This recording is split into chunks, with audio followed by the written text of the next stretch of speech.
कपिला गाय और कुम्हारनी की बेटी एक था कुम्हार और एक थी कुम्हारनी। उनकी एक 2 साल की बच्ची थी। तो एक दिन कुम्हार ने कुम्हारनी से कहा, आज हम लोग कुम्हारी के लिए जंगल में मिट्टी लाने जाएंगे। उस पर कुम्हारनी ने कहा, हाँ जी चलेंगे। तो कुम्हार ने हाथ में फावड़ा पकड़ा और वह चला जंगल की ओर। कुम्हारनी ने क्या किया कि बच्ची को गोद में लिया, टोकरी हाथ में पकड़ी और चली कुम्हार के पीछे जंगल में। तो जंगल में जाकर कुम्हार ने अच्छी सी जमीन देखकर फावड़े से उसे खोदा और बहुत सारी मिट्टी निकाली। उस मिट्टी को कुम्हारनी ने टोकरी में भरा और सिर पर रख लिया। सिर पर टोकरी रखी तो वह नीचे झुककर बच्ची को गोद में उठा नहीं सकी। उसने कुम्हार से कहा, अजी थोड़ा बच्ची को उठाकर मेरी गोद में रखो।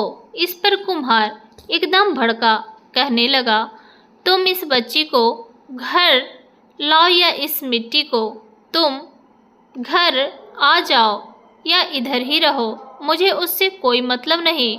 कुम्हार तिलमिलाकर पत्नी और बच्ची को वहीं जंगल में छोड़कर चला गया।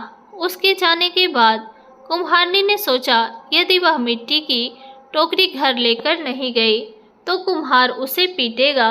तो उसने क्या किया कि उस बच्ची को वहीं छोड़कर वह मिट्टी की टोकरी सिर पर लेकर घर चली गई। उसके पीछे अकेले उस जंगल में वह बच्ची घबरा गई और ऊ आ करके रोने लगी। लेकिन उसका रोना सुनने के लिए कौन था उस जंगल में। वह रोती चली गई। शाम हो गई। बच्ची डर से अब ज़्यादा ऊंचे स्वर में रोने लगी। तो उस ओर से भगवान की कपिला गायें जा रही थी। उसका रोना उनके कानों पर पड़ गया। इस घने जंगल में बच्चे की रोने की आवाज़ उन्हें आश्चर्य हुआ। आवाज़ का सुराग लेकर वे ढूंढते वहां पहुंच गई तो उन्होंने देखा कि एक छोटी सी बच्ची अकेले ज़मीन पर बैठकर जोर जोर से रो रही है। वह दृश्य देखकर उनका दिल करुणा से भर गया। अरे, किस निर्दयी ने इस छोटी सी बालिका को इस जंगल में छोड़ा है। शायद कोई पत्थर दिल ही होगा। सभी गांवों ने बड़े प्यार से उस बच्ची को चाटा। उस झुंड में एक गाय दुधारू थी तो उसने बच्ची को अपना दूध पिलाया। पेट भरने से और गायों के प्यार से चाटने से बच्ची का रोना थम गया। वह खेलने लगी। तब गाय उसे वहां छोड़कर अपने गोठ में गई। सुबह फिर बच्ची के पास आकर उन गायों ने उसे प्यार किया, दूध पिलाया। फिर शाम हो गई। शाम को वे वापस वहां आ गई। ऐसा कुछ समय तक चलता रहा। गाय का धरोशन दूध पीने से वह बच्ची बड़ी स्वस्थ हो गई, जल्दी जल्दी बढ़ने लगी। अब वह उन गायों को ही अपनी माएँ समझने लगी। उनका रंभना सुनते ही वह उनकी ओर दौड़कर चली जाती और उनसे चिपकती थी। कुछ समय बाद वह और भी बड़ी हो गई और उनके पीछे पीछे जंगल में घूमने लगी। सभी गायें उसका बहुत ख्याल रखती थी। कोई शेर, बाघ एवं और कोई जंगली जानवर आकर उस पर हमला ना करे, इसलिए वे सब में बर्तुलाकार खड़ी रहकर चरती थी और उसे उस बर्तुल में रखती थी। तो और भी दिन, महीने, साल गुजर गए। बच्ची अब 10 साल की हो गई। उस पर सभी गायों ने सोचा, अब बच्ची का जंगल में खुले रहना ठीक नहीं है। वे उसे अपने गौशाला में लेकर आ गई। उन्होंने बच्ची से कहा, बेटी अब तुम इस गोठ के अंदर ही रहना, बाहर मत निकलना। शाम को जंगल से आते वक्त हम तुम्हारे लिए खाना लाएंगे। बच्ची ने कहा, हाँ माँ। अब बच्ची दिन भर गोठ में ही रहती थी और शाम को आते वक्त गायें उसके लिए अच्छा अच्छा फल लाती। थी उसे खाकर वह खुश हो जाती, तो एक दिन हुआ क्या कि अंदर बैठे बैठे बच्ची का दम घुटने लगा।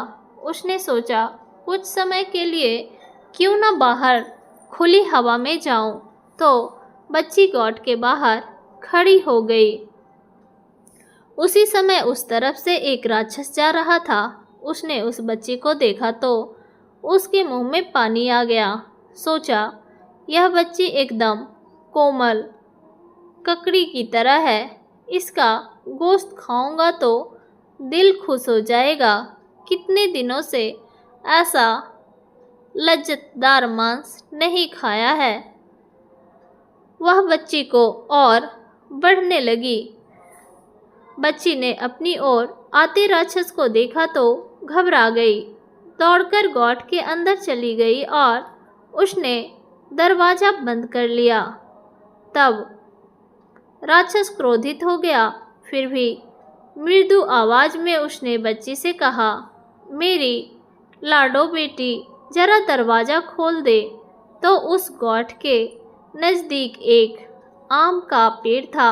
उस पेड़ ने कहा, अरे नहीं नहीं बेटी, दरवाज़ा नहीं खोलना, राक्षस तुझे खा जाएगा।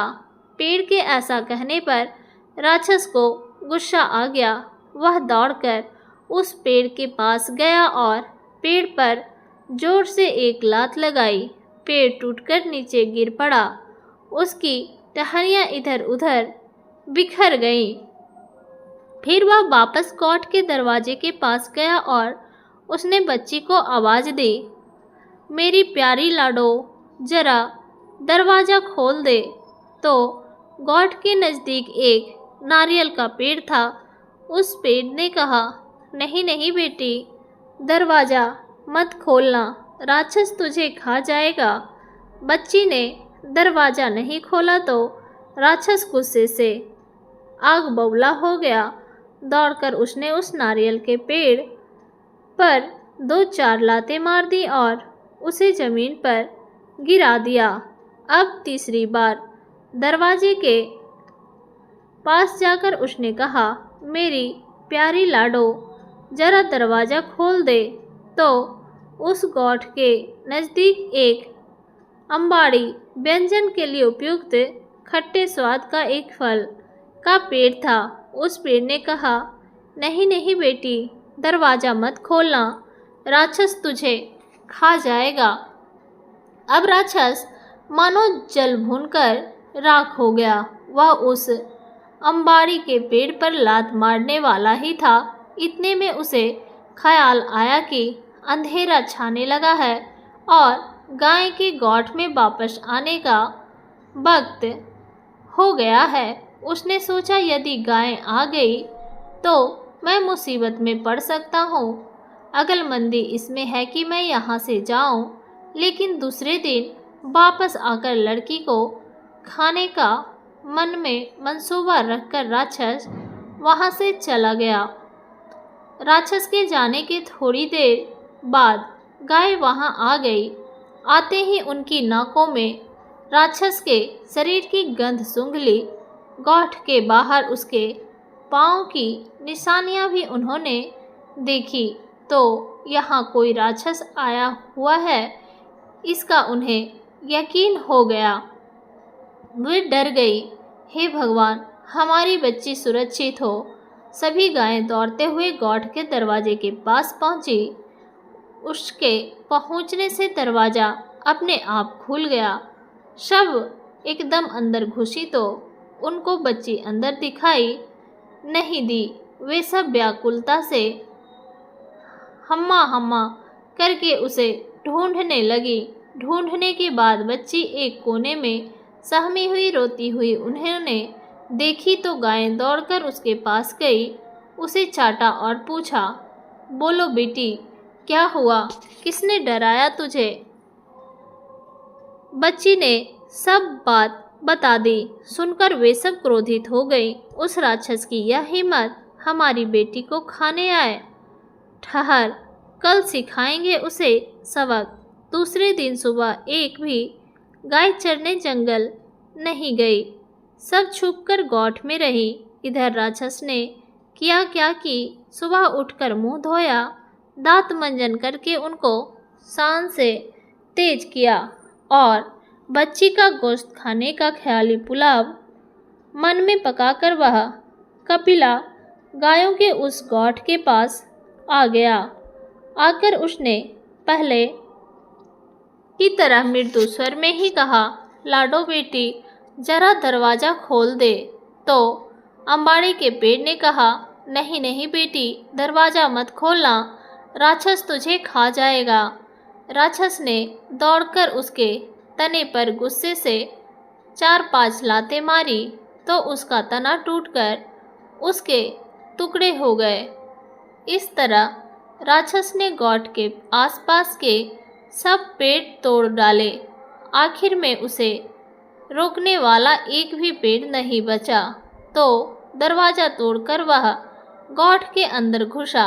इधर वह अंदर घुसा तो उधर सभी गायें उसके अंदर आने की राह देख रही थी।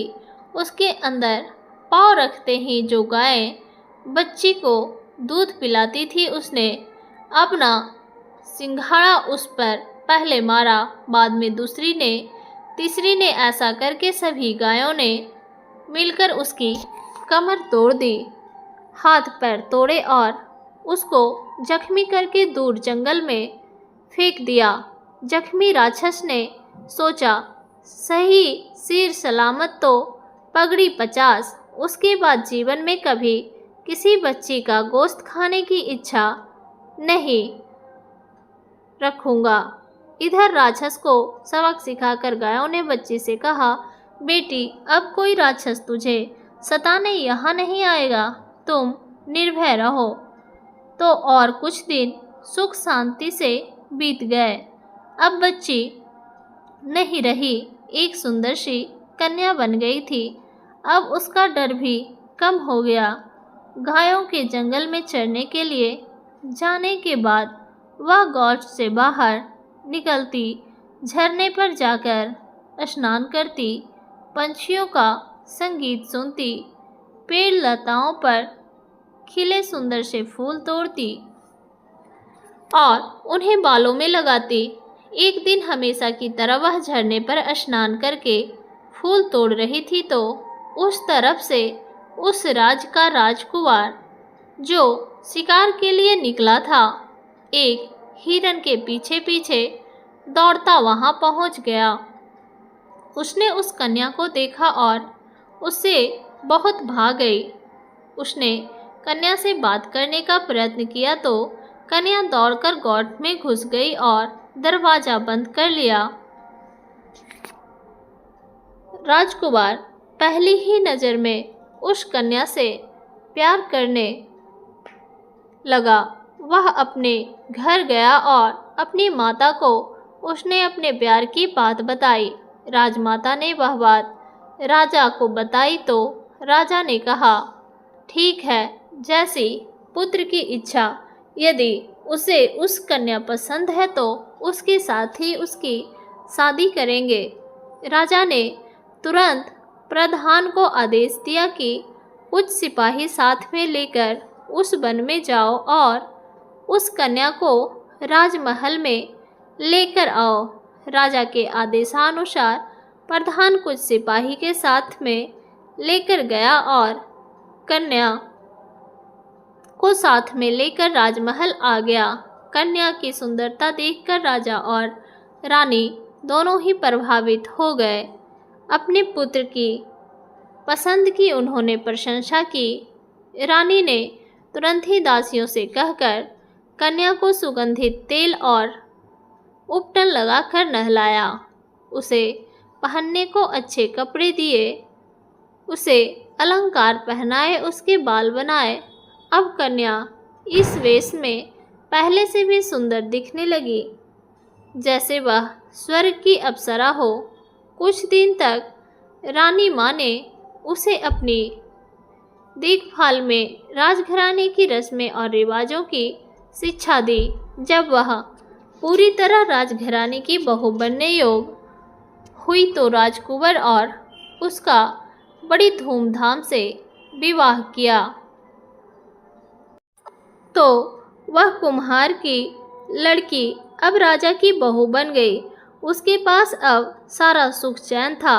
पहनने के लिए अच्छे वस्त्र थे, हीरे जवाहरात थे, नौकर चाकर थे, प्यार करने वाला पति और सास ससुर थे। लेकिन वह खुश नहीं थी। उसने अपनी गौ माताओं की बहुत याद आती थी, इसलिए सारा सुख होते हुए भी वह दुखी थी। राजकुमार के ध्यान में वह बात आ गई। उसने उससे पूछा, तुम्हें क्या दुख है? क्यों तुम ऐसी गुमसुम बैठी हो? उसने कहा, मुझे मेरी माताओं के पास लेकर चलो। राजकुमार ने पूछा, कौन है तुम्हारी माता? मेरी माताएं हैं गायें। गायें? राजकुमार चकित हो गया। उस पर कन्या ने उसे सारी कथा सुनाई। सुनकर उसने कहा, ठीक है, मैं तुम्हें तुम्हारी माताओं के पास लेकर चलता हूँ। दूसरे ही दिन राजकुमार कन्या को यानी अपनी पत्नी को उस जंगल में लेकर गया तो कन्या को देखकर सब गायें दौड़कर उसके पास आ गई। कन्या भी दौड़कर उनके गले में चिपक गई। गायों ने उसे ममता से चाटा। कन्या ने भी उन्हें प्यार से सहलाया। जिस कपिला गाय ने उसे अपना दूध पिलाया था, उससे तो वह बहुत देर तक चिपककर सिसकने लगी। कुछ देर के बाद गायें उठकर जंगल में चली गईं और राजकुमार अपनी पत्नी को लेकर राजमहल वापस आ गया। आते वक्त उसने एक काम किया। जंगल में अपनी गौ माताओं से मिलकर आने के बाद कन्या यानी वो कुम्हार की लड़की खुशी खुशी अपने पति राजकुमार के साथ रहने लगी। वह बहुत साल तक जीवित रही। उसके कई पुत्र पौत्र हो गए।